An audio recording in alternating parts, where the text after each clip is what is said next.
오늘 말씀은 시편 103편 1절에서 5절까지 말씀입니다. 시편 103편 1절에서 5절까지. 시편은 찬양시입니다. 우리 함께 합독하겠습니다.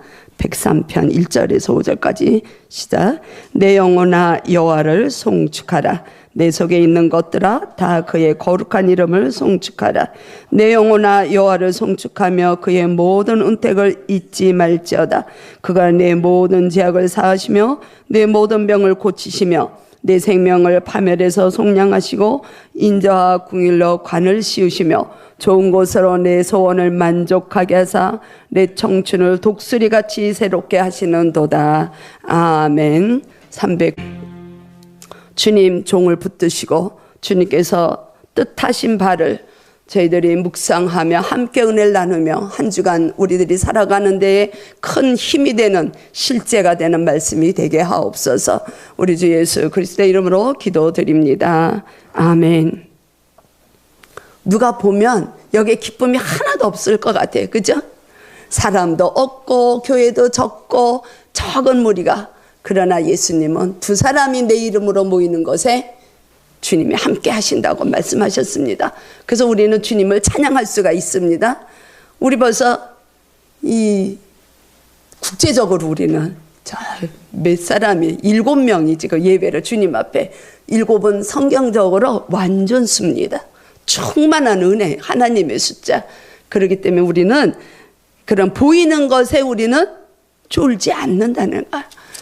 제가 혼자 찬양을 해도 주님을, 기쁨을, 주님으로부터 오는 기쁨, 찬양을 올려드릴 수가 있는 거예요. 오늘 아침에 제가 이 79장 우리가 함께 찬양을 했잖아요. 그 찬양을 하면서 기도를 하는데 어느 한 가정을 생각하게 하시는 거예요. 그 찬양을 하는데. 그래서 주님이 막 기뻐하시는 거예요. 그 가정을 통해서.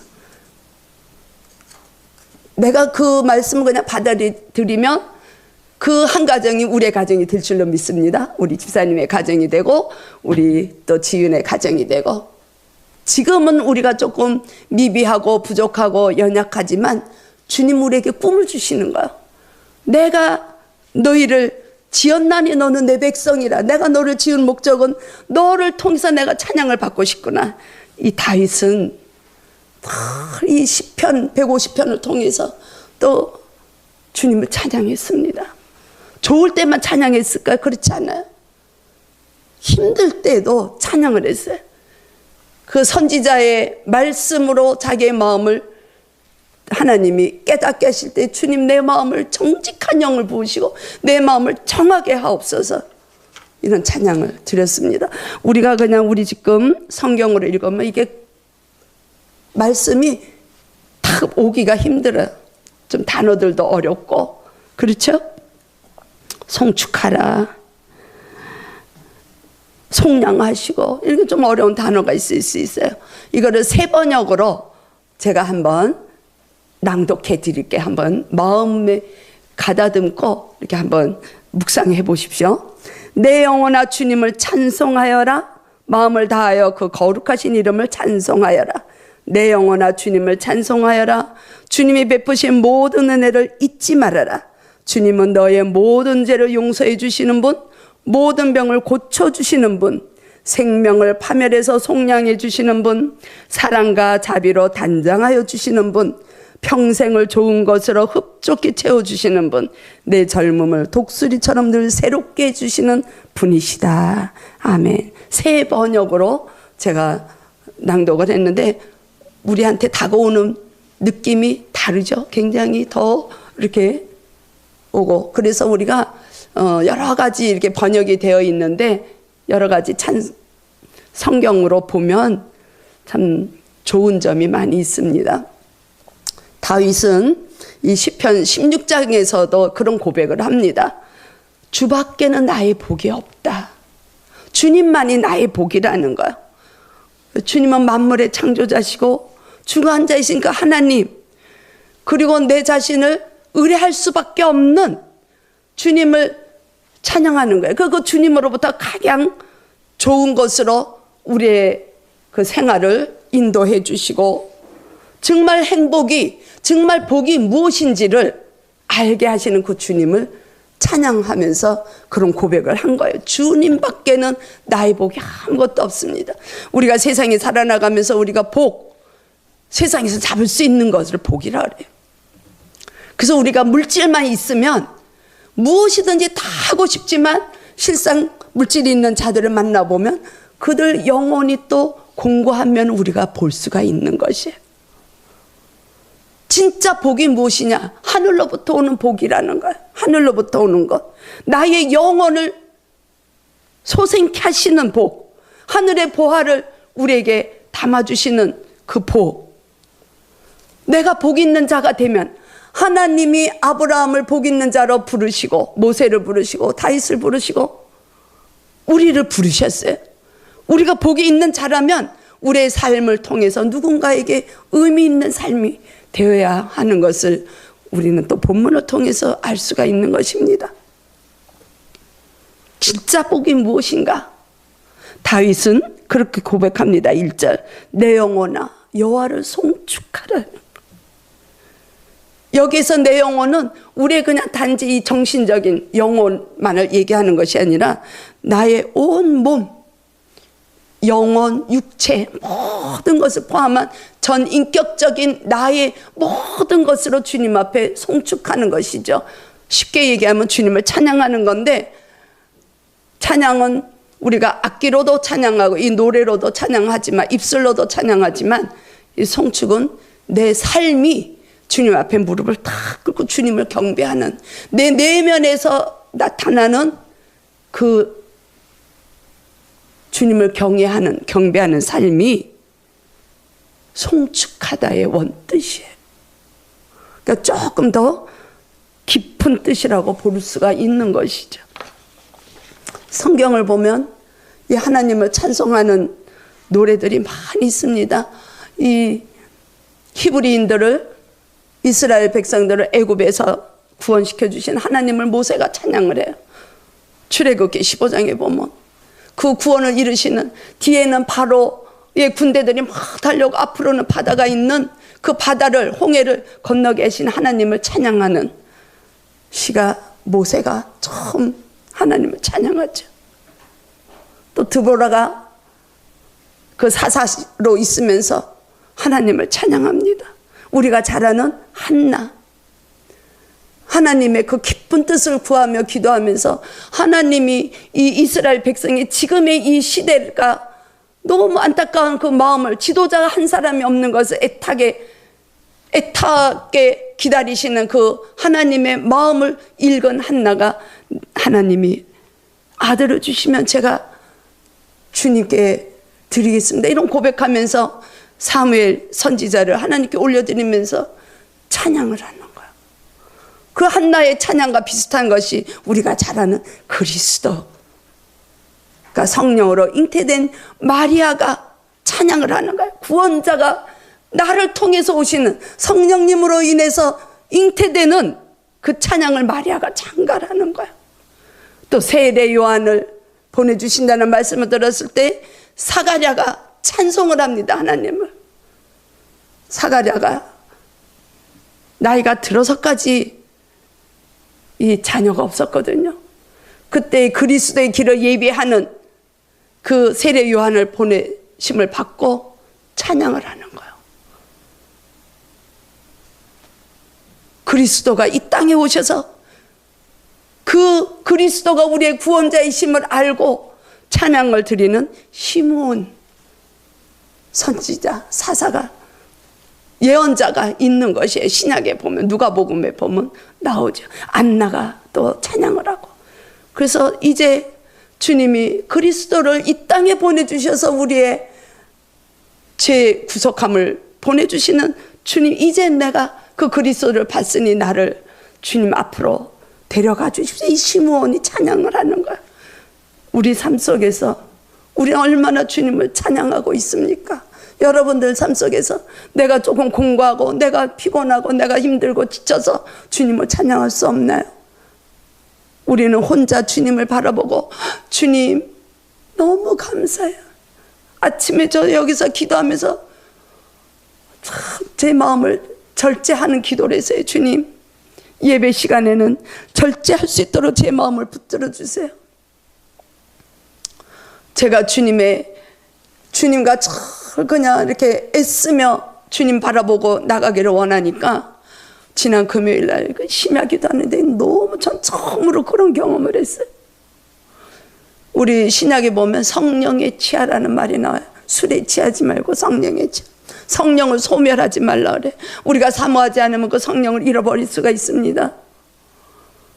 근데 저도 부족하고 연약하고 아직 갈 길은 멀지만 나름대로 주님을 사모하며 주님의 그 성령의 임재하심을 맛보기 위해서 기도를 하는데 처음으로 제가 예수님을 믿고 처음 그런 경험을 했어요.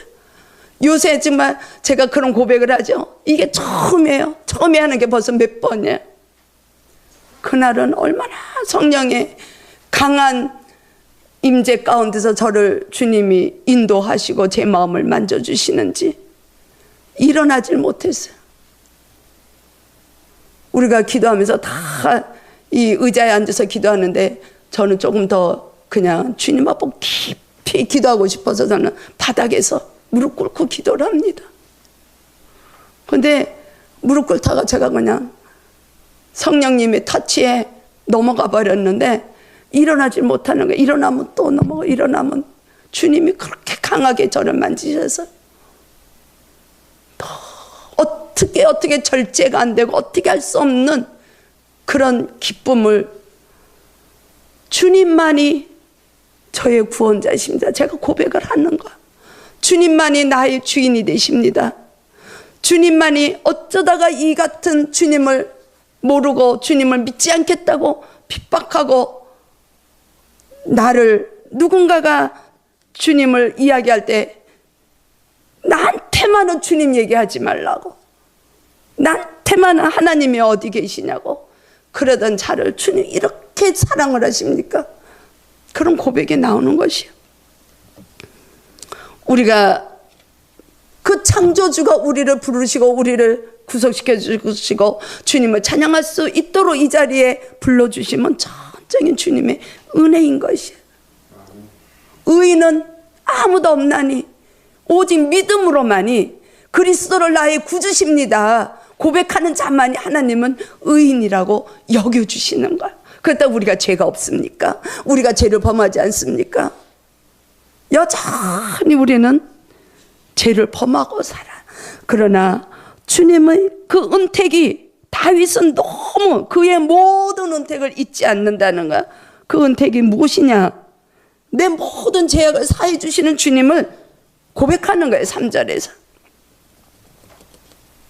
우리를 창조하시고 우리를 구원하신 그 하나님이 우리를 거룩하게 하시고 우리를 주님의 지혜로, 우리를 주님의 그 선하심으로 우리의 심령이 회복이 되도록 인도하시는 그 주님을 찬양하는 거예요.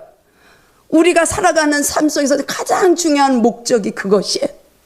바울은 에베소서를 통해서 저희들에게 하나님을 찬양하고 영원토록 하나님을 기뻐하는 삶이 우리 성도들이, 믿는 자들이 살아나가야 되는 목적이며 과제라고 하시는 거예요.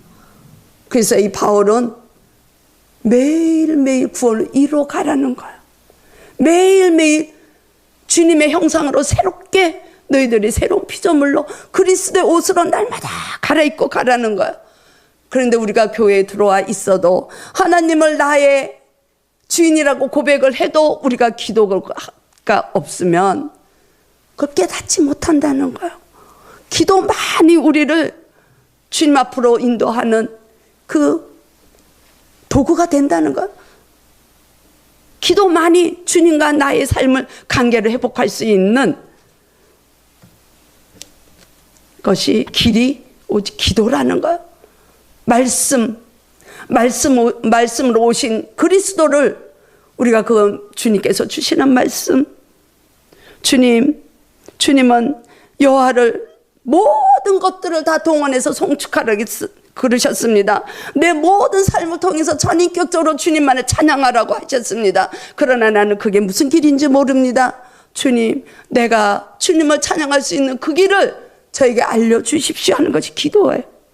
그러면 우리 안에 계시는 성령님으로 인하여 깨닫게 하시는 것, 우리가 해야 되는 일들을 알려주시는 거야. 다윗은 그렇게 고백하는 거예요. 내 속에 있는 것들아 다 그 거룩한 이름을 송축하라는 게 1절에. 내 속에 있는 것들, 하나님의 지정의로 지음을 받았던 우리의 그 형상이 깨어졌잖아요. 죄로 인하여서 깨어졌어요. 지금도 우리는 죄악 가운데 걸어가는 순간순간 우리가 주님을 놓치면 그냥 내가 죄를 범하는 순간들이 얼마나 많은지 몰라요. 그냥 탁 입으로 뱉어버리는 거. 그 지정의를 다 동원해서 주님을 찬양할 수 있도록 하려면 우리의 온 인격적인 하나님을 만남으로 우리가 회복이 되어야 된다는 거예요. 그럴 때 우리는 주님을 찬양할 수 있는 거예요. 주님으로부터 오는 그 기쁨을 누릴 수 있는 거예요. 하늘로부터 오는 그 평안. 우리 삶 속이 맨날 북한에서 핵 가지고 이러고 저러고 얘기하고 우리 삶이 자꾸 어려워지고 있는데 우리가 무슨 기쁨이 있겠습니까? 물질이 우리를 기쁨을 주지 못하는 거예요. 우리가 위로부터 오는 그 신령한 복, 위로부터 오는 그 위로, 주님으로부터 오는 평강을 얻기 위해서는 우리가 주님과 온전히 하나가 돼서 이 다윗이 고백한 것처럼 주님 안에서 우리의 모든 것이 찬양할 수 있는 삶까지 우리가 가야지만이 주님을 찬양하는 삶이 되는 것이죠. 3절에서 5절까지 보면 그래서 다윗은 내 죄악을 사함받은 거에 대해서 너무 감사한 거예요. 우리도 마찬가지죠. 우리가 이 세상에 속하지 않은 것은 세상에 살고 있지만 우리는 세상을 따라가는 삶이 아닌 구별된 삶을 살 수 있는 것은 주님이 그리스도를 통하여서 우리의 죄사함을 속량해 주셨고 우리를 구속해 주심으로 우리는 구원받은 백성이기 때문에 우리는 감사하고 찬양할 수 있는 것입니다. 이것이 제일 큰 은혜인 거예요. 믿는 자들에게는. 이 기쁨을 누가 알겠습니까? 모르는 거예요. 그 구원의 역사가 없다면 우리는 아직도 사단이 우리를 끌고 가는 거예요. 오늘은 너무 더우니까, 오늘은 비가 많이 오니까, 오늘은 눈이 많이 나오니까 집에서 예배 드리지. 이렇게 속삭이는가 우리들에게.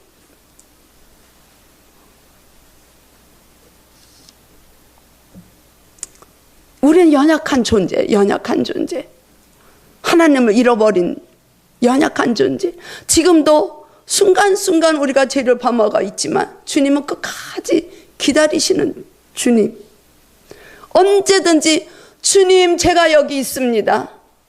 그러면 주님은 맞이할 준비를 하고 계시는 거예요. 탕자는 걱정하는 거예요. 내가 지금 가면, 내가 아버지 집에 가면 먹을 것도 있고 아버지가 나를 반겨주실 건데 과연 나를 반겨주실까? 아버지는 기다리고 계시는 거야. 기다리고 계셔. 모습만 나타나도 막 달려가서 그 아들을 잘 왔다고 이제서 오냐고 잔치를 벌이는 거야. 송아지를 잡고 제일 좋은 것으로 잔치가 이루어지는 거예요. 천국은 잔치예요. 하나님은 그리스도를 통해서 우리가 이 땅에 살아나가면서 너희들은 날마다 내가 베푸는 잔치의 삶을 살으라는 거예요. 너의 내면이, 너의 마음이 기뻐 찬양할 수 있도록 그 모습 보는 것이 내가 기쁘다는 거예요. 하나님은.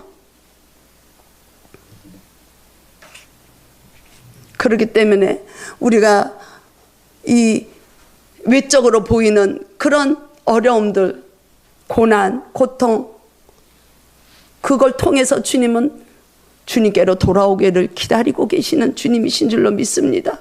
우리는 왜 교회 가는데 내가 왜 이런 어려움이 올까? 교회 가면 복을 받는다는데 나는 왜 이렇게 힘들까?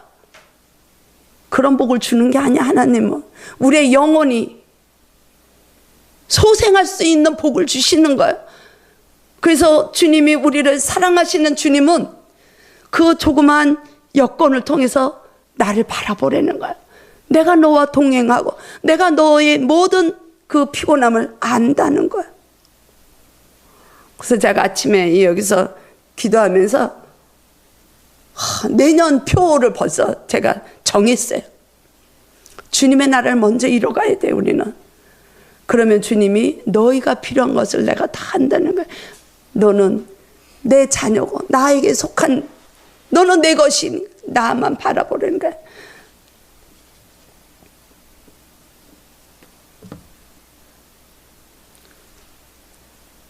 하나님은 우리의 영적으로 육적인 건강, 여기 또 그렇게 돼 있어요. 내 모든 병을 고치신다 그랬어요.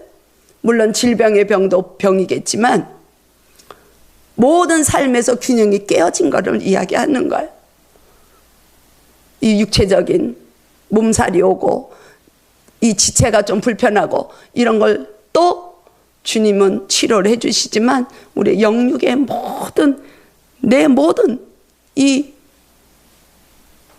속해 있는 모든 것이 균형이 깨어져 있는 거예요. 자연이 깨어지고, 우리는 죄악으로 인해서 자연이 깨어지고 창조주와의 이 분리되어 있는 삶을 다시 균형을 맞출 수 있는 삶을 너희들이 살 수 있도록 내가 회복시켜 주신다는 것을 말씀하고 있는 것입니다. 다윗은 그것을 찬양하는 거야.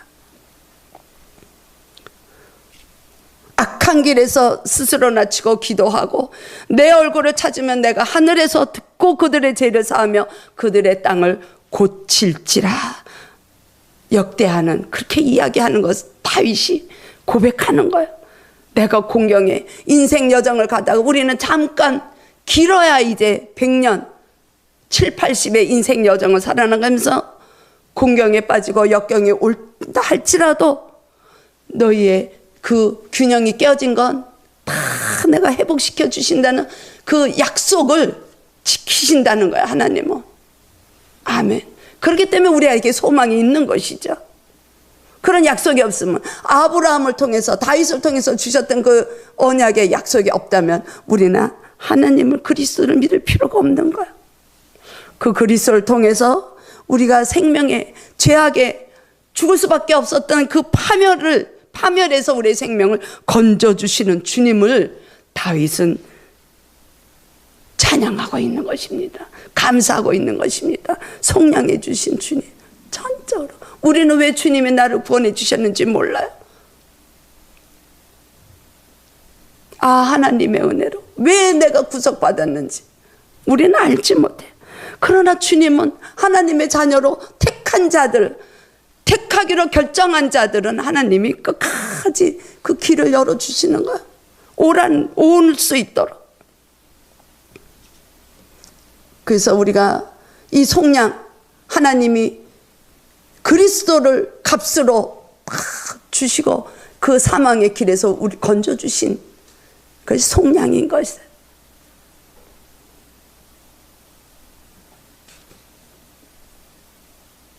우리의 생명을 새롭게 하신 그 주님은 인자와 궁휼로 관을 씌우셨다, 이렇게 4절에 되어 있습니다.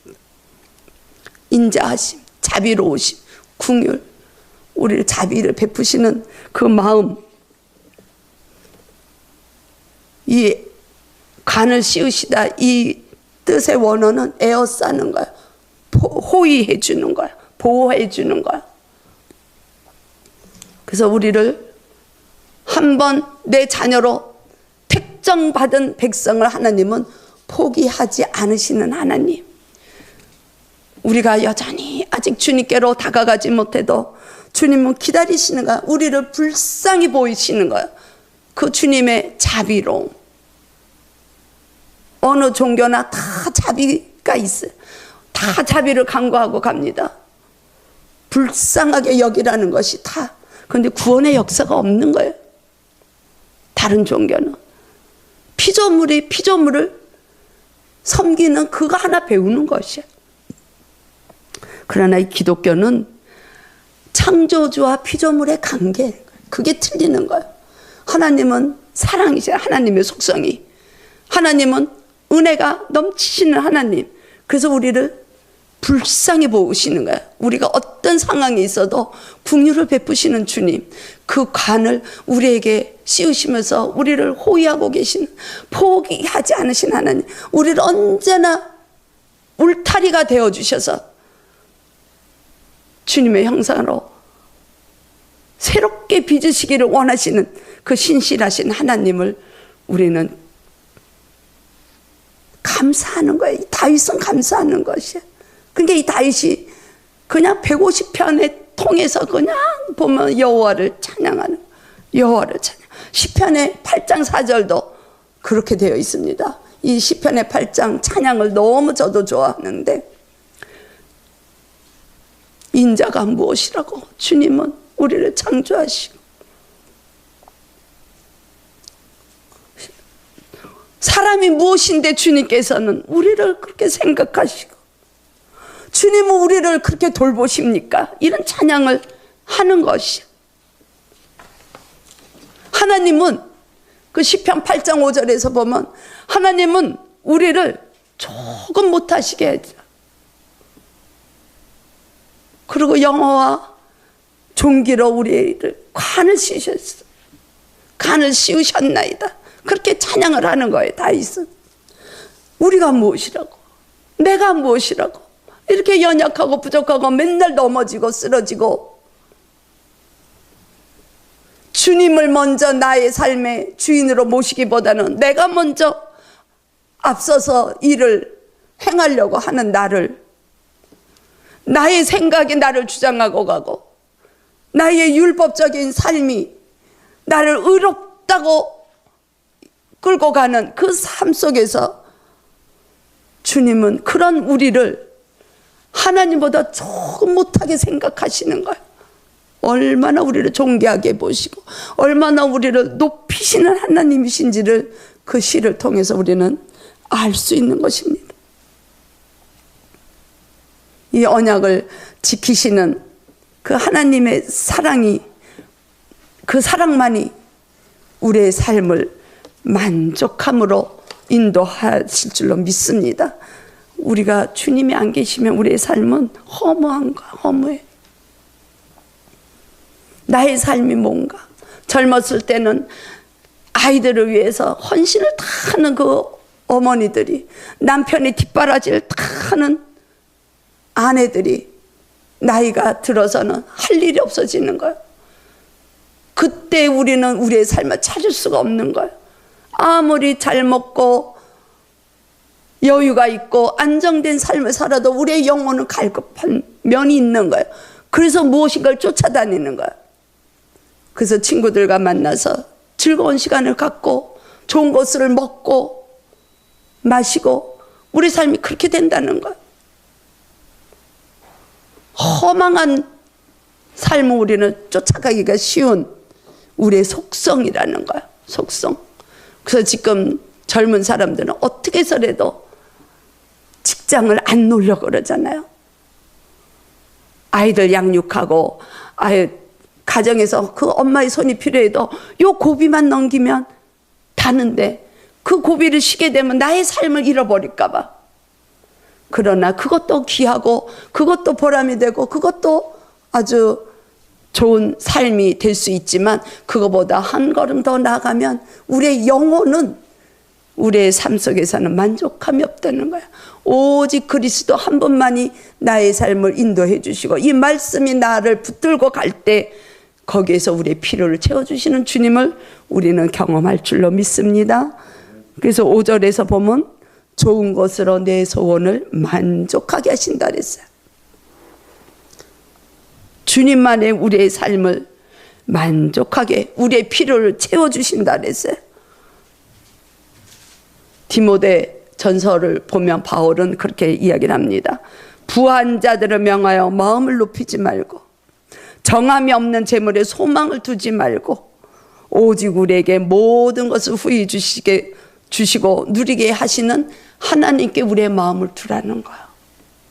그래서 보이는 것은 잠깐, 보이지 않는 것을 주목하라는 거예요. 바울은 보이지 않는 영원한 것을 붙들고 가는, 거기에 소망을 들 때 우리도 이 땅에서의 삶에 우리도 이길 수 있는 힘이 주어지고, 우리가 곤란에 오고 우리가 삶에 좀 연약함이 오고 장애물이 와도 우리는 소망을 둘 수가 있는 것입니다.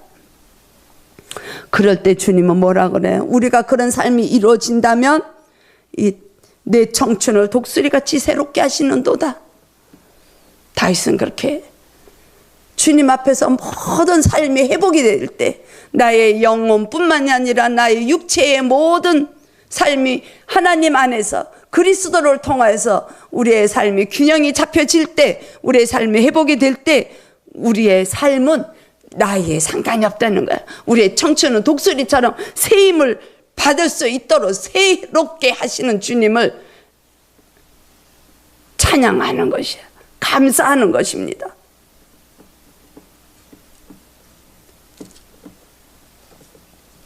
우리가 우리의 나이대로 살지 않는 것이에요. 늘 우리의 영혼은 주님이 새롭게 하시기 때문에 우리는 70이 되어가고 80이 되어간다 할지라도 젊음의 이 내면의 삶을 살 수 있음을 믿습니다. 그렇게 새롭게 해주신다는 거예요. 우리의 젊음을 오직 여호와를 앙망하는 자만이 그런 새 힘을 얻게 될 줄로 믿습니다. 우리가 이사야를 보면 이사야 40장에 그렇게 되어 있어요.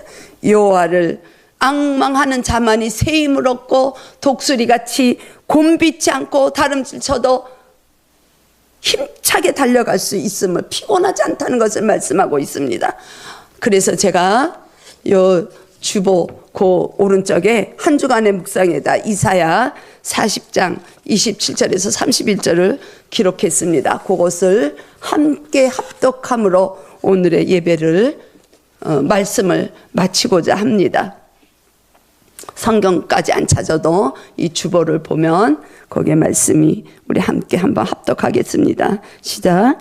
야곱아 어찌하여 내가 말하며 이스라엘아 내가 이르기를 내 길은 여호와께 숨겨졌으며 내 송사는 내 하나님에게서 벗어난다 하느냐. 너는 알지 못하였느냐, 듣지 못하였느냐. 영원하신 하나님 여호와 땅 끝까지 창조하신 이는 피곤하지 않으시며 곤비하지 않으시며 명철이 한이 없으시며 피곤한 자에게는 능력을 주시며 무능한 자에게는 힘을 더하시나니 소년이라도 피곤하며 곤비하며 장정이라도 넘어지며 쓰러지되 오직 여호와를 앙망하는 자는 새 힘을 얻으리니 독수리가 날개치며 올라감 같을 것이요 다른 박질하여도 곤비하지 아니하겠고 걸어가도 피곤하지 아니하리로다.